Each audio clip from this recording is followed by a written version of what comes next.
Hello guys, welcome to the Magadh classes. आज हम लोग स्टैटिक जीके पढ़ेंगे, जिसमें science, history, geography, polity, current affairs और वगैरह वगैरह जितना भी है सभी का महत्वपूर्ण क्वेश्चन हम करेंगे और फुल कंसेप्ट के साथ करेंगे। तो चलिए शुरू करते हैं बिना कोई देरी का। अगर आप इस चैनल पर नए हैं तो चैनल को ज़रूर से ज़रूर सब्सक्राइब करें, शेयर करें, लाइक करें, कमेंट करें। तो चलिए शुरू करते हैं। तो अब पहला क्वेश्चन है, हड़प्पा सभ्यता का कौन सा नगर 3 भागों में विभाजित था? तो हड़प्पा सभ्यता का कौन सा नगर 3 भागों में विभाजित था? आपके पास ऑप्शन है कालीबंगा, धोलावीरा, लोथल और चनहुदड़ो। तो इसका सही आंसर होगा धोलावीरा था, जो तीन भागों में विभाजित था हड़प्पा सभ्यता का। धोलावीरा कहाँ है? धोलावीरा गुजरात में है। सभी का डिटेल्स करेंगे कंसेप्ट के साथ। धोलावीरा कहाँ है? गुजरात। कालीबंगा में क्या मिलता है? कालीबंगा पहले है कहाँ? राजस्थान में कालीबंगा है। कालीबंगा से जुते हुए खेत के प्रमाण मिलता है। कालीबंगा से जुते हुए खेत का प्रमाण मिलता है। लोथल, लोथल कहाँ है? लोथल गुजरात में है, जहाँ की समुद्री संग्रहालय बनाया जा रहा है। फिलहाल समुद्री संग्रहालय कहाँ बनाया जा रहा है? गुजरात में बनाया जा रहा है।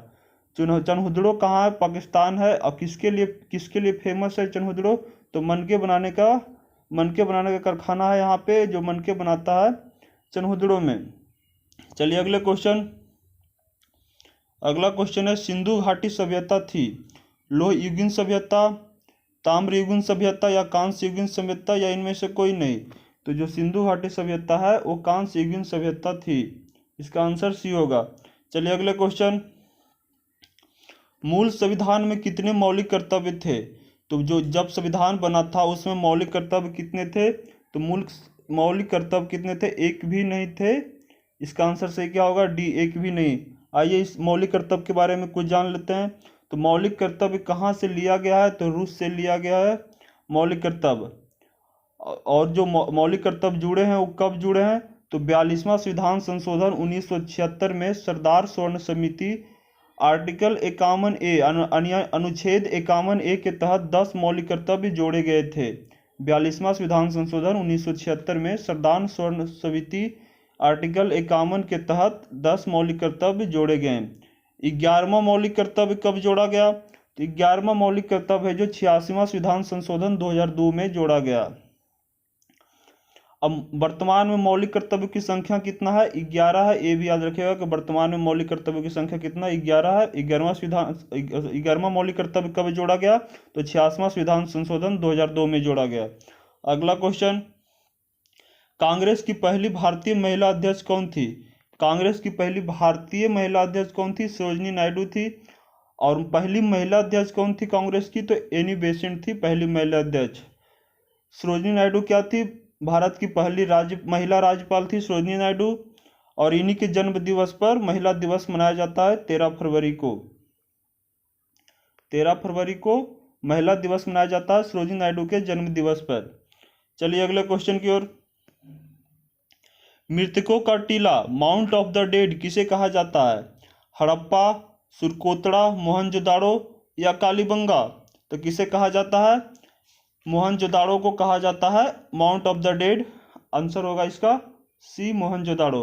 मोहनजोदाड़ो अभी कहाँ है? पाकिस्तान में मोहनजोदाड़ो है। और घोड़ों की अस्थियां का अवशेष कहाँ से मिलता है? तो इस सुरकोतड़ा जो कि गुजरात में है, वहाँ से घोड़ों की अस्थियां का अवशेष मिलता है। ये क्वेश्चन बार बार पूछे जाते हैं, इसे आप ध्यान रखें। चलिए अगले क्वेश्चन, समान सिविल संहिता का उल्लेख किस संविधान में है? समान सिविल संहिता का उल्लेख किस संविधान के किस अनुच्छेद में है? अनुच्छेद 44, अनुच्छेद 17, अनुच्छेद 40, अनुच्छेद 79। तो समान सिविल संहिता का उल्लेख किसमें है? अनुच्छेद 44 में है समान सिविल संहिता का उल्लेख। आर्टिकल 44 यानी अनुच्छेद 44 क्या है? राज्य के नीति निर्देश सिद्धांत में है। ये राज्य के नीति निर्देश सिद्धांत के अंदर आता है, जो कि आयरलैंड से लिया गया है। और इसे संविधान के भाग 4 अनुच्छेद 36 से 51 तक होता है राज्य के नीति निर्देशक के सिद्धांत। राज्य के नीति निर्देशक सिद्धांत कहाँ है? संविधान के भाग 4 में और अनुच्छेद 36 से लेकर 51 तक। और समान सिविल संहिता क्या है? इसमें मात्र एक ही राज्य इसको लागू किया है, जो कि गोवा है। वो समान सिविल संहिता यानी यूनिफॉर्म सिविल कोड को लागू करने वाला मात्र एक राज्य कौन है? गोवा है। इसे भी ध्यान रखिएगा। और आर्टिकल जो भी ऑप्शन में है उसको भी हम पूरे कंसेप्ट के साथ करेंगे, पूरे डिटेल्स के साथ करेंगे। आर्टिकल 17 क्या बोलता है? अस्पृश्यता का अंत यानी छुआछूत का अंत होता है आर्टिकल 17 के अनुसार, आर्टिकल 17 के अनुसार। आर्टिकल 40 क्या है? ग्राम पंचायत का गठन होता है कौन से आर्टिकल के तहत? 40 के तहत। आर्टिकल 79 क्या होता है? संसद के बारे में बोला गया आर्टिकल 79 में। 80 में क्या बोला गया है? आर्टिकल राज्यसभा का निर्माण। आर्टिकल 81 में क्या है? लोकसभा के बारे में बताया गया है। आर्टिकल 81 में 79, 80, 81 संसद, राज्यसभा, लोकसभा, ये तीनों ध्यान रखेगा। आर्टिकल 17 में छुआछूत का अंत। आर्टिकल 40 में ग्राम पंचायत का गठन। आर्टिकल 79 में संसद का। आर्टिकल 80 में राज्यसभा के बारे में। आर्टिकल 81 में लोकसभा के बारे में। चलिए अगले क्वेश्चन। कार्ल लैंडस्टीनर ने किसकी खोज की थी? कार्ल लैंडस्टीनर ने किसकी खोज की थी? जीवित कोशिका, रक्त परिसंचरण तंत्र, रक्त समूह या आनुवंशिकता के नियम। तो कार्ल लैंडस्टीनर ने किसकी खोज की थी? रक्त समूह की खोज की थी। रक्त समूह कितने तरह होते हैं? तो A, B, O and A B, 4 तरह होते हैं। और सर्वदाता किसे कहते हैं? यूनिवर्सल डोनर कौन सा ग्रुप को बोलते हैं? तो ओ माइनस को बोलते हैं, ओ निगेटिव को बोलते हैं सर्वदाता। और सर्वग्राही किसको बोलते हैं? तो ए बी पॉजिटिव को बोलते हैं सर्वग्राही। चलिए और वो डिटेल देख लेते हैं। तो जीवित कोशिका का खोज किसने किया था? ल्यूवेनहॉक ने किया था। ल्यूवेनहॉक ने किसको किया क्या खोज? जीवित कोशिका का खोज किया था। रक्त परिसंचरण तंत्र का खोज किसने किया था? विलियम हॉर्वे ने किया था रक्त परिसंचरण तंत्र का खोज। आनुवंशिकता के नियम या आनुवंशिकता का खोज किसने किया था? मेंडल ने किया था आनुवंशिकता खोज। सभी ध्यान में रखिएगा। चलिए अगले क्वेश्चन। अगला क्वेश्चन है सत्यमेव जयते का शब्द उल्लेख कहाँ पर किया गया है? मुंडकोपनिषद, ज्वालानुपनिषद, ऋग्वेद या इनमें से कोई नहीं। तो सत्यमेव जयते का शब्द का उल्लेख कहाँ किया गया है? मुंडकोपनिषद में किया गया है सत्यमेव जयते का उल्लेख। और ज्वालोपनिषद में क्या किया गया है? 4 आश्रम का उल्लेख कहाँ किया है? ज्वालोपनिषद में किया गया है 4 आश्रम का उल्लेख। ऋग्वेद में क्या किया गया है? 4 वर्णों का उल्लेख किया गया है ऋग्वेद में। और 4 वर्णों का उल्लेख कहाँ किया गया है? 10वें मंडल के अंदर पुरुष सूक्त के अंदर किया गया है 4 वर्णों का उल्लेख। चलिए अगले क्वेश्चन। मिश्रित ग्रंथि है, मिश्रित ग्रंथि इनमें से कौन है? पीयूष ग्रंथि, एड्रिनल ग्रंथि, थायराइड ग्रंथि या अग्नाशय ग्रंथि। तो मिश्रित ग्रंथि हम किसको बोलते हैं? तो मिश्रित ग्रंथि हम लोग बोलते हैं अग्नाशय ग्रंथि को बोलते हैं मिश्रित ग्रंथि। अग्नाशय ग्रंथि में क्या होता है? अग्नाशय ग्रंथि की खास बात है कि ये हार्मोन और एंजाइम दोनों निकालती है, जिसको हम पाचक रस भी बोलते हैं। हार्मोन और एंजाइम दोनों निकालती है कौन? अग्नाशय ग्रंथि। हार्मोन में से कौन से हार्मोन निकालती है? तो इंसुलिन हार्मोन निकालती है। और इंसुलिन हार्मोन का उत्सर्जन कहाँ से होती है? तो बीटा सेल से होती है इंसुलिन हार्मोन का उत्सर्जन। और इंसुलिन की कमी से क्या होती है? मधुमेह रोग होती है। ये भी ध्यान रखेगा कि इंसुलिन की कमी से क्या होता है? मधुमेह रोग होती है। चलिए अगले क्वेश्चन।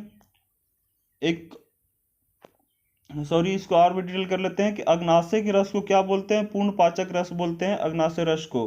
पीयूष ग्रंथि को क्या बोलते हैं? मास्टर ग्रंथि बोलते हैं। ये ध्यान रखेगा, पीयूष ग्रंथि को मास्टर ग्रंथि। एड्रिनल ग्रंथि को क्या बोलते हैं? लड़ो या भागो हार्मोन बोलते हैं। फाइट या और फ्लाइट हार्मोन बोलते हैं। थायराइड ग्रंथि को क्या है? सबसे बड़ी अंतरस्रावी ग्रंथि किसको बोलते हैं? थायराइड ग्रंथि को बोलते हैं सबसे बड़ी अंतरस्रावी ग्रंथि। चलिए अगले क्वेश्चन की ओर। वेदों में झेलम को किस नाम से जाना जाता है? तो वेदों में झेलम को किस नाम से जाना जाता है? अस्कनी, वितिष्ठा, पुरुषनी या अगन्या।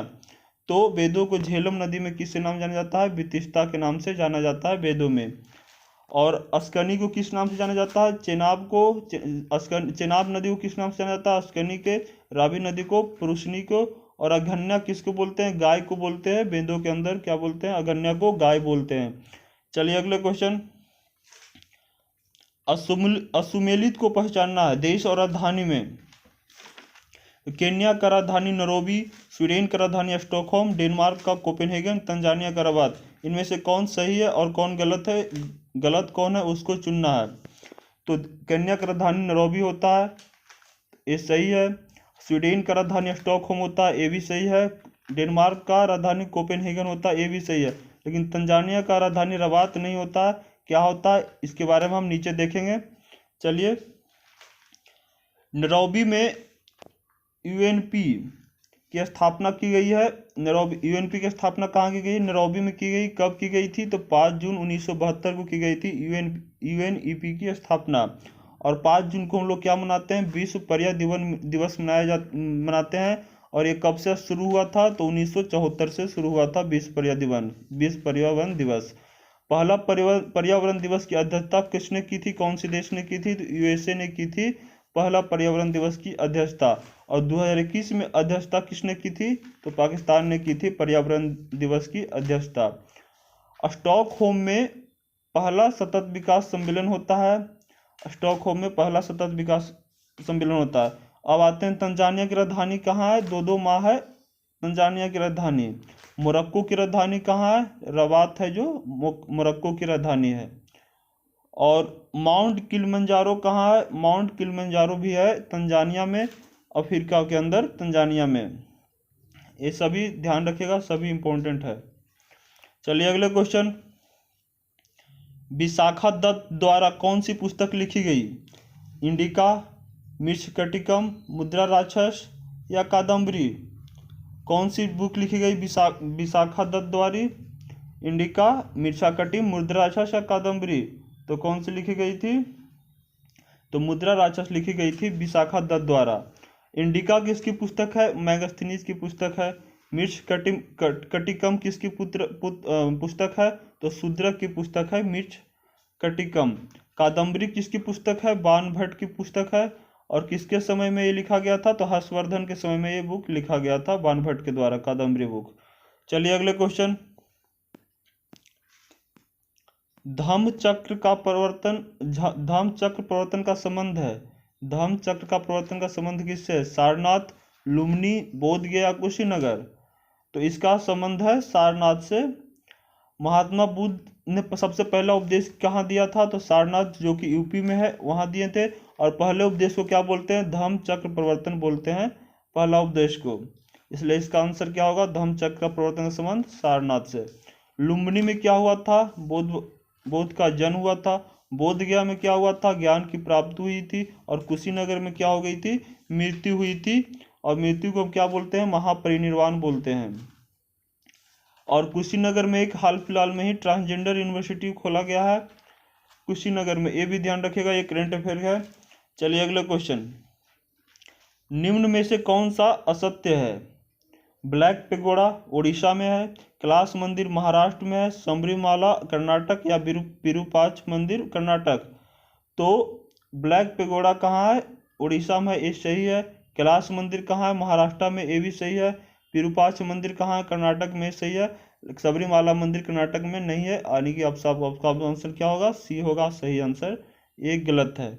चलिए आइए इसके बारे में कुछ डिटेल जान लेते हैं। कोणार्क सूर्य मंदिर को क्या बोलते हैं? ब्लैक पेगोडा बोलते हैं कोणार्क सूर्य मंदिर को। और कोणार्क सूर्य मंदिर को किसने बनवाया था? तो गंगवंश के राजा नरसिंह देव प्रथम ने बनवाया था कोणार्क सूर्य मंदिर। कैलाश मंदिर कहाँ है? एलोरा के अंदर है। और इसे कैसे बनाया गया? तो पहाड़ी को ऊपर से नीचे काटकर बनाया गया था एलोरा कैलाश का मंदिर। और किसने बनवाया था? तो राष्ट्रकूट वंश के कृष्णवन के द्वारा बनाया गया था कैलाश मंदिर। एक और है कि कार्ले का चैत्य कहाँ है? कार्ले का चैत्य कहाँ है? महाराष्ट्र में, ये भी इंपॉर्टेंट क्वेश्चन है, जो कि सबसे बड़ा चैत्य है कार्ले का चैत्य। सभी क्वेश्चन ध्यान में रखिएगा। चलिए अगले क्वेश्चन। और एक याद रखिएगा, सबरीमाला मंदिर जो गलत है वो कहाँ थी? तो केरल में है सबरीमाला मंदिर। चलिए अगले क्वेश्चन। त्रिवेद में कौन सा वेद शामिल नहीं है? तो त्रिवेद में कौन सा वेद शामिल नहीं है?